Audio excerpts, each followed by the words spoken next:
Make sure you're subscribed to JerCrispy. Say, no, say. Well, man, that TikTok video be funny, man. Anyways, what's up, y'all? The show's most Desmos. JerCrispy? Stranger Things behind the scenes, how they made it. I was tripping for a little minute. I was tripping and I had to read again. People trying to play with me, but I said, people trying to play me, but I ain't fuck with them anyways. We're on the road to 500. I need a lot of subscribers. Let me stop playing. That was a little mini freestyle. But make sure you like, comment, subscribe. Tell a friend of family that your boy JerCrispy is on the way. He is on the road to 500, and let's get it. This is one of the biggest moments of the 4th season. Filming the scene at the lake where Steve is pulled through a water gate into the Upside Down was an intense challenge. How you start off the video like The that? Demobats attack. The sequence of Steve being attacked by the Demobats is one of the biggest moments of the 4th season. Filming the scene at the lake where Steve is pulled through a water gate into the Upside Down was an intense challenge, according to Joe Keery. Movie magic was needed to show the character being dragged underwater by invisible forces.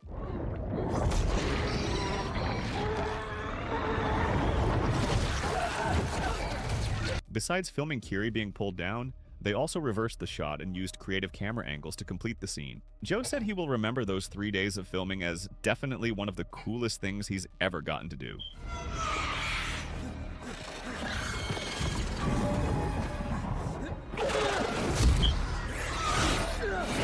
The underwater sequence required a large tank and an intense set design. In the scene after passing through the water gate, Steve is attacked by the Demobats, but behind the cameras the result looked like this.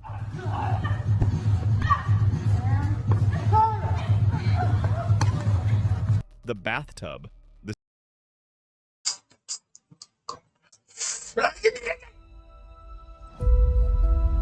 EVE Online is a vast... The scene starts with Holly running to Karen and... Alright. Now, what did they do for the scene for the bathtub? Because I watched this right on Thanksgiving with my people. What did they do? Because ain't no way impossible they was holding their breath that long. Desperately saying that a monster is after her. And at first Karen doesn't believe her, thinking it's just a... And there's so many ways they could hide. They could have hidden right under the bathroom sink, the cabinets. They both could have fit in there, or she could have fit in there. She could have went in the tub. But hey, I ain't the one who made Stranger Things, so hey. a nightmare. But she notices blood on her daughter's head, and she starts hearing strange noises. So she makes the split-second decision to hide herself and Holly in the bubble bath. This scene took almost a week of rehearsals and filming. It was shot in 2 different locations to show what happens inside the bathtub and the moment they get out. After fighting the Demogorgon to protect her daughter, stay away from my daughter. Karen is brutally attacked and is found by Nancy. The scene is terrifying. One of the first moments where we see up close the kind of damage the Demogorgon can do. Now, I feel like if I was writing this, she could have got a knife. At best, she could have got the broom. I'm just gonna keep it real with you. If it was me in the other hand, I would have tried to knife, tape it. Would have been playing on guard, like Puss in Boots, like in Shrek 2, bro. At best, I'm getting the broom, sticking it with the knife, got the tape, and doing moves like this. Up, down, swing, up, down, swing. I'm telling you, don't put me on no Stranger Things, bro. But I'll go to the upside down world and beat everybody. Even the dude start with the V. Well, nah, never mind. He got that. Nah, cause when y'all go back and watch Blank Boy, how the way that dude about to get up and he did shink. Nah, bro. Nah, saying yeah, you know, Vecna might got that. Unless I end up with some good powers, then I'll probably, go toe for toe with Vecna. But to then, he got that. I'm not gonna hold you. Squeaky ass shit. Chill. Don't try to talk, okay? Just Karen's injury makeup was treated as a visual reference. Since this is the first Demogorgon attack we see so closely, the artists created deep cuts, punctures, and lacerations that would define the standard of brutality of these creatures. The passage. When the Demogorgon opens a rift and dives through it, Steve makes a risky decision. Drive straight into the portal before it closes. The car disappears into the Upside Down, taking Steve, Nancy, Jonathan, and Dustin to the other side. Behind the scenes, this sequence required a combination of techniques involving Joe Keery, who plays Steve. Since the first season, when he confirmed that he knew how to drive a manual transmission, he has been driving Steve's iconic car in various scenes. For this specific scene, the production used both practical footage and shots filmed in a blue screen environment around the vehicle. The car crosses the portal and crashes into the silo on the other side, already inside the Upside Down. This transition between dimensions was carefully planned to maintain visual continuity, even with the different filming techniques used. The result is one of the boldest sequences of the season so far.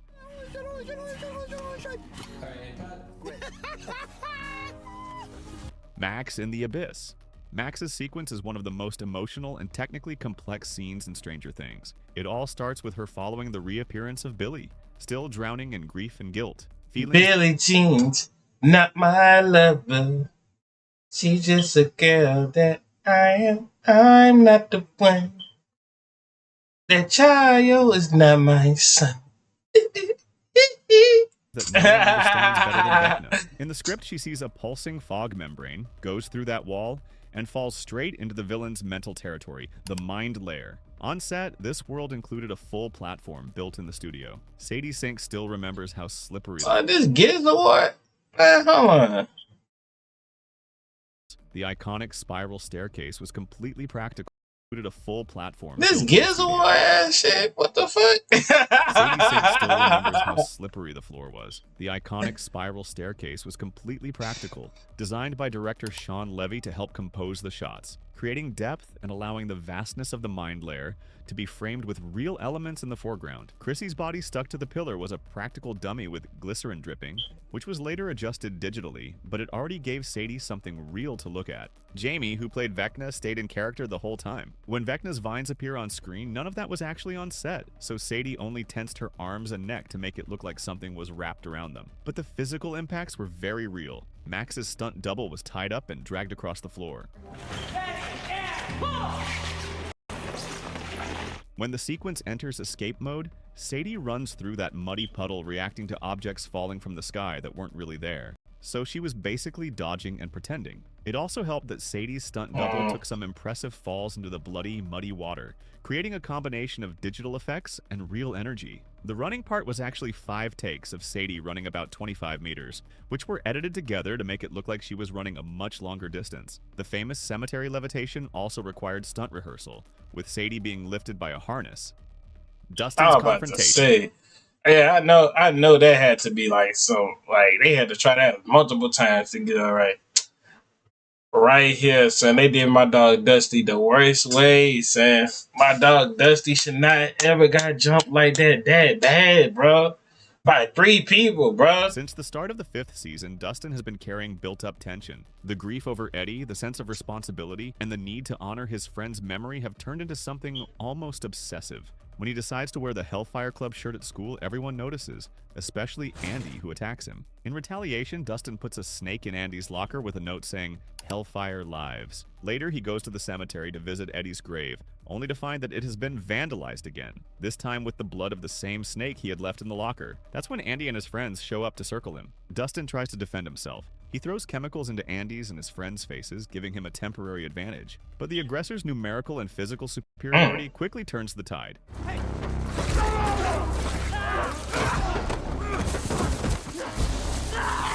Low-key kind of crazy, though.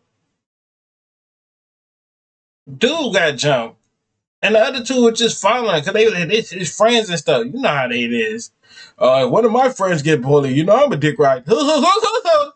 Like, dude, chill out. It was only a 1-on-1, and like that was supposed to be 1-on-1. What are y'all 2 joining in for? At best, the dude must cut up through them hands.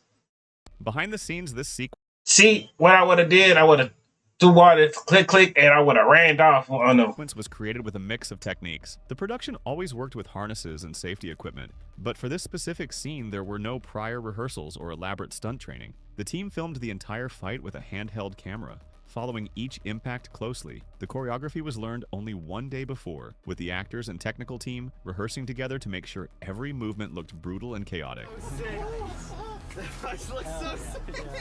The one-shot sequence. The action scene from episode 4, Dear Billy, is one of the most impressive technical feats in Stranger Things. It's an unbroken one-shot where Jonathan, Will, and Mike get caught in the middle of a shootout inside the Byers house. On paper, it was just a tense sequence, but in the hands of director Sean Levy, it became a choreography pushed to the edge of the impossible. The one-shot wasn't planned in the original script, but Levy saw cinematic potential in that scene.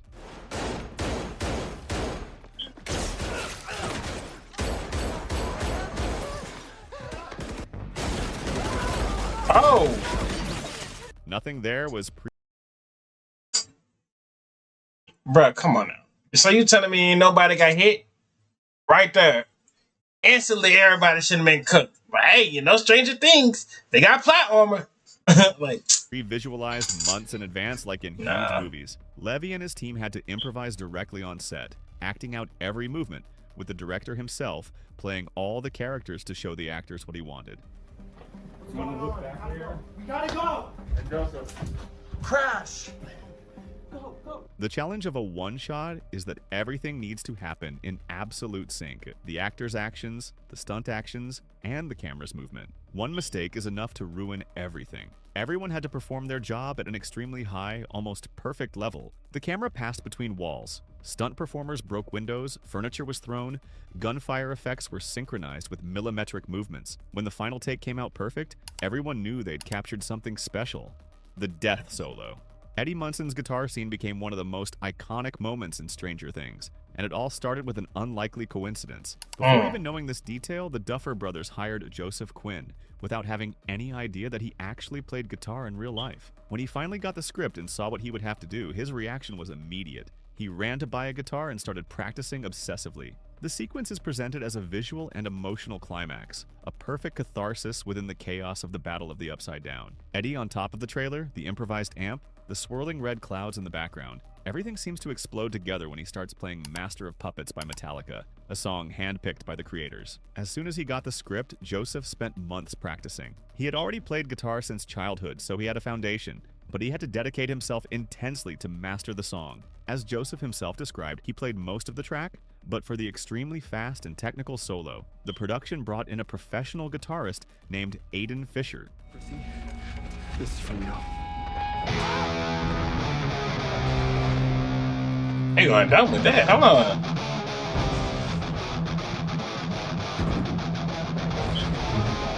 Joseph's performance was captured live on set. As he said, he and Materazzo simply climbed on top of the trailer and threw themselves into the scene. In fact, the scene was so acclaimed that later he was invited to play with the band itself.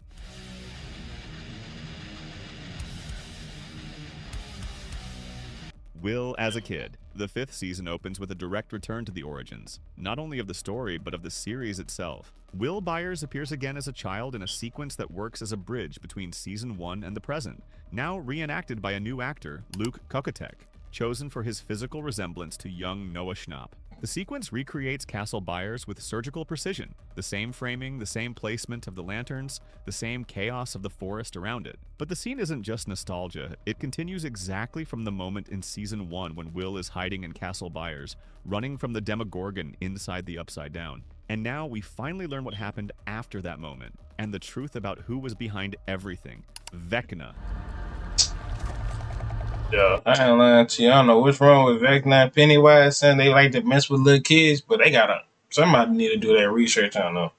Lock them up, let them never get out. Like, God, leave, bro. To visually transform Luke into 11-year-old Will, the production didn't rely only on physical resemblance. The kid wore dozens of facial capture markers with 2 cameras attached to the main camera and 4 others hidden throughout the forest, recording every lip tremble, every eye movement, every breath from every possible angle. The result is impressive. The upside-down forest was also built almost entirely for real. The production bought practically all the pool noodles in the United States to create the upside-down vines for this season. The red lightning bolts were triggered manually by the Duffers, who used hand signals like conductors leading an orchestra so the flashes would sync with the moments they had imagined. The climb was another complex technical challenge. They had to measure each tiny step and movement. The stunt double needed to jump from one tree to another, so they adjusted everything carefully. Kelly Barksdale, the stunt double for young Will, had to become that person, watching the actor to learn how he moves, what his specific quirks are, and bring all of that into the stunts. And then,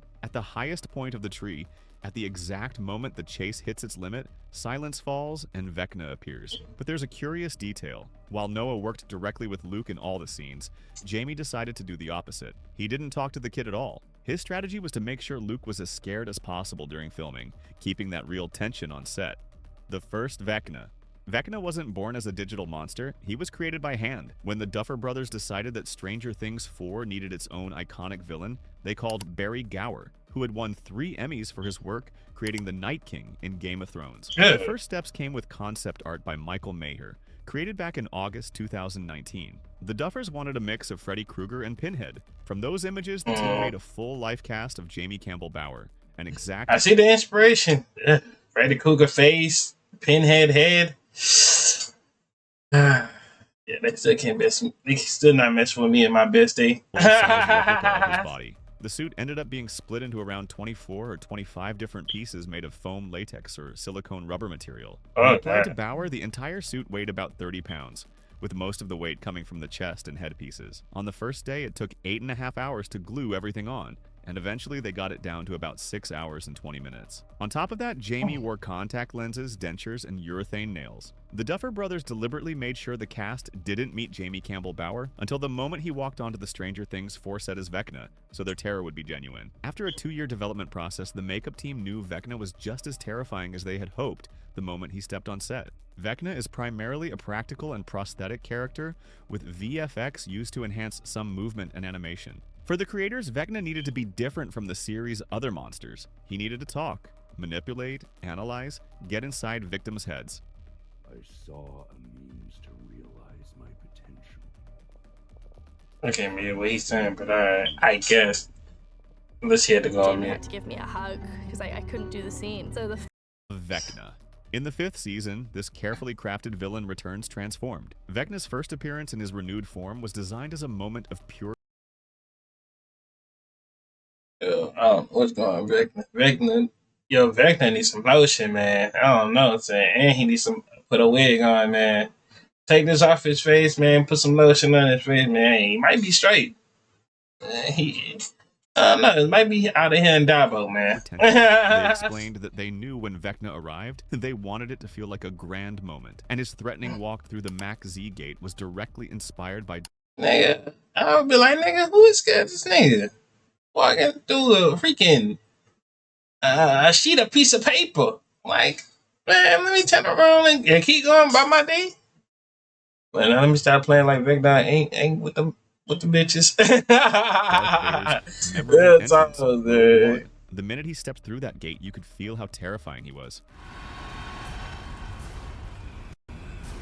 I would have hit that freaking Dragon Ball Z when they see a new enemy. Dude, freaking looking down. I'm not looking down at her. I'm looking at like this, like these. Son, I'm telling you, don't make me go on that Stranger Thing.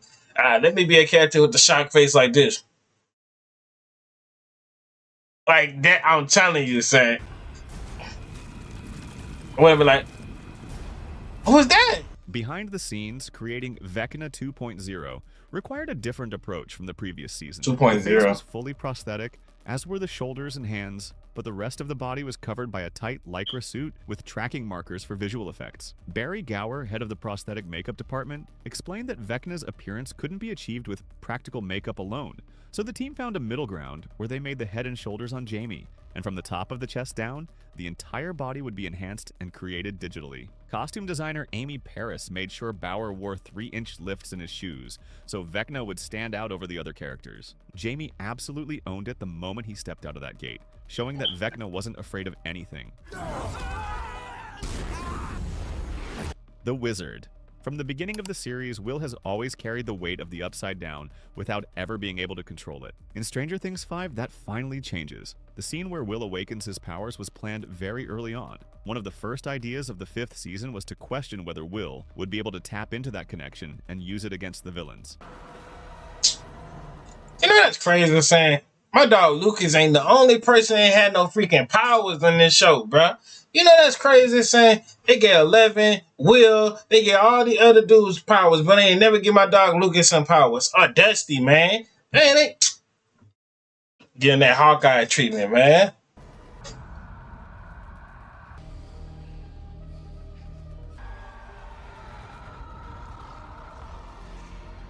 Behind the scenes, the Mac Zed battle. Sure, I'd be shocked too. I'd be like, these. Described was the most complicated thing the production had ever done, involving multiple departments, dozens of extras, stunt performers, digital effects, practical effects, and fire, all at the same time. To build the sequence, the team created a set that became the largest individual set in the entire series so far. To act out the moment in which Will uses his powers, Schnapp revealed he needed to channel the strength of a gorilla to feel that power and force. Think of like a big animal, like a 6,000-pound gorilla beast. Like awesome. That just is inside of me, and I pound on my chest and I huff and puff. Noah described the experience of filming Will's first major display of power in episode 4 as scary. It was the first time he truly worked face-to-face with Vecna, and he could really feel part of it because it wasn't CGI. So much of it was Jamie Campbell in a real costume. 2 big movies. We wanted to build to a big climax that would hopefully leave people exhilarated and dying to see what happens next. The Demogorgon. The creation of the Demogorgon is one of the most important technical chapters in Stranger Things history. Before becoming a global phenomenon, the Duffer Brothers had an extremely ambitious vision, but the budget for the first season was modest, far below what cinematic productions usually require. They needed to prove they could create a terrifying monster without a Hollywood budget. The process began with the visual effects team at Aaron Sims Creative, developing 3D models of the Demogorgon. Surprisingly, the design was almost perfect on the first try. In the original script, the creature was described only as a biped with lots of teeth and no face. Like the same thing off of Quiet Please. They got very close to the final monster design almost immediately. With the design approved, the big question emerged. How do you bring this to life? Having grown up watching genre films before CGI, it was important to the Duffer Brothers. Oh!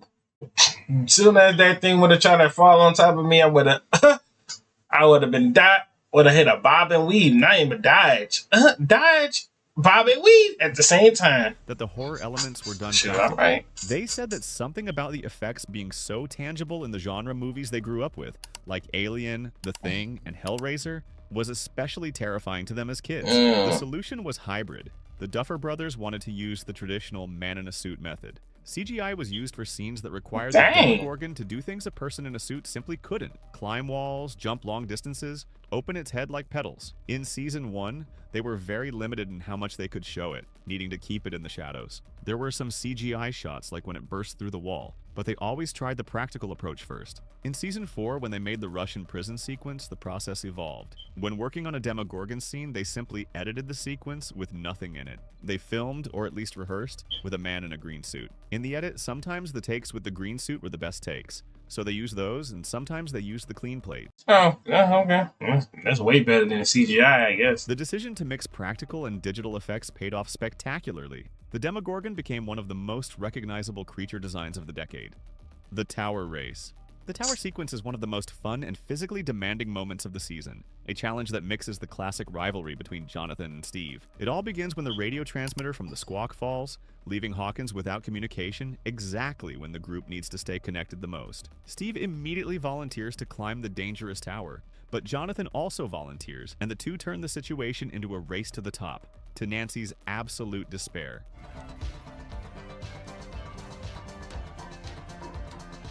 Behind the scenes, the tower was divided into several parts for filming. The base was built on a real location, while the rest was split into 3 or 4 different pieces assembled inside the studio. The actors trained the climb together, and the competition became real behind the scenes. Joe Keery and Charlie Heaton started challenging each other to see who could complete the path faster, turning the scene into a genuine competition. In the end, the tower stays standing, the transmitter works again, and they climb down as if scaling Okay. See me, but I'm not clamming up that. Just gonna tell you, They talk about, oh, hey, JerCrispy, go climb up there. Woo. Yeah, all right now. Yeah, ain't part of this. But if you want more videos like this, make sure you like, comment, subscribe, follow on social media. It's gonna pop on the screen. We're on the road to 500. And I'm out.